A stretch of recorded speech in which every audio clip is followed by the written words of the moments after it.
A energia da criação havia se dissipado em todo o cosmos e agora era possível vislumbrar o que ela deixou para trás. Absolutamente nada além da escuridão do espaço.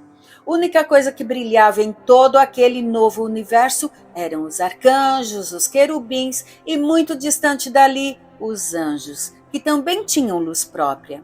O universo antigo havia dado lugar a um novo universo. Já era hora de isso acontecer, falou o grande espírito. Adonai já atingiu há tempos a maior das criações e a mais frágil delas, aquela que revolucionou tudo, os seres humanos.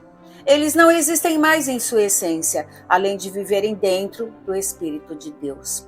Ele fez uma pausa para olhar adiante aquele novo universo que ainda não tinha nada.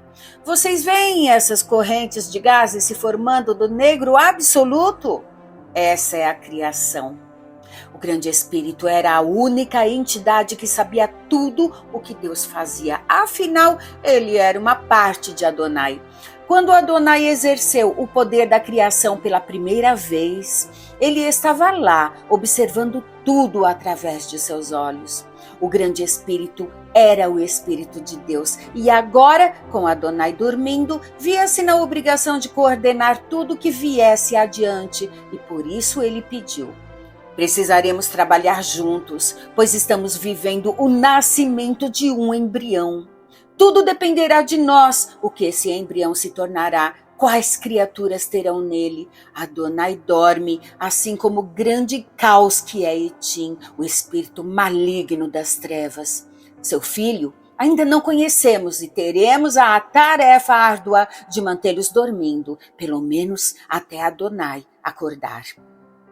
Todos estavam a postos, recebendo as instruções do grande espírito, que em conhecimento sucedia a linha de Adonai. Mas agora que toda a maré de claridade já havia passado, para deixar suas sementes no novo cosmos, era possível ver 5 pontos de luz distribuídas naquela imensidão sem nada, se olhado de fora do universo. Um ponto de luz era onde estavam Miguel, os 4 querubins, Adonai, Etim, El e o grande espírito. No outro ponto estavam os outros 5 arcanjos, Gabriel, Lúcifer, Jeremiel, Uriel e Rafael, todos juntos de Jesus Cristo. Todos os animais da flora da residência de Deus também estavam ali, salvos e flutuando no breu, como todos naquele momento atual do universo. Os outros 3 pontos eram referentes a onde estavam os anjos restantes naquele momento e o mundo do Sheol, que foi o mundo escolhido por aqueles que não quiseram se perdoar com Deus no passado, porém, mesmo assim foram perdoados. O ponto além de todos, afastado apenas por querer conhecer tudo que podia daquele universo, estava Ra, que enxergava todos os outros 4 pontos brilhantes, cada um com a sua cor, como estrelas numa escuridão que na verdade não era escura. Sim, era negra. Tudo era preto absoluto.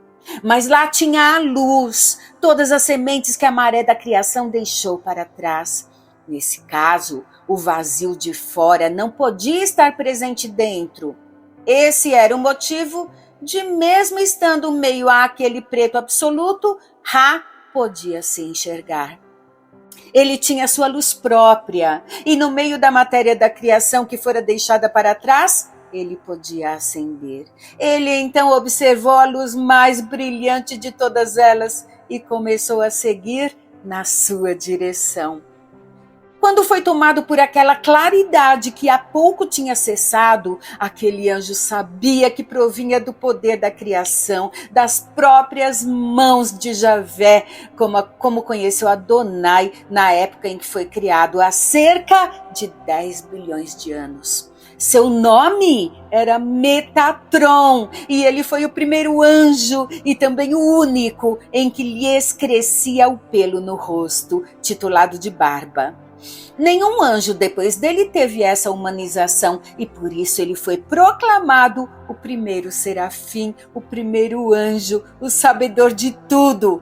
Ele foi o primeiro ser divino que surgiu na frente de um humano nas épocas da criação do Homo sapiens e era muito mais parecido com um homem do que com um anjo, com exceção de seu tamanho, é claro, pois comparado a um homem normal, ele poderia ser considerado um gigante.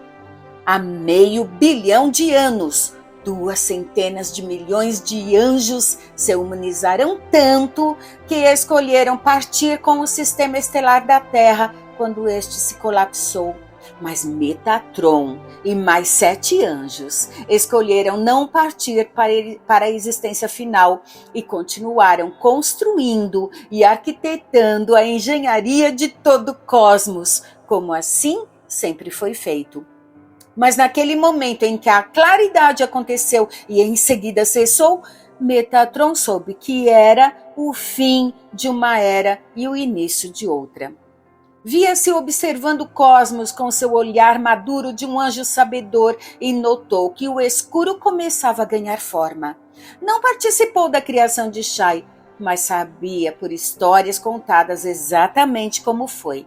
Cores começavam a surgir em todos os lugares, no formato de gases iluminados e coloridos que seguiam dançando em uma maré calma.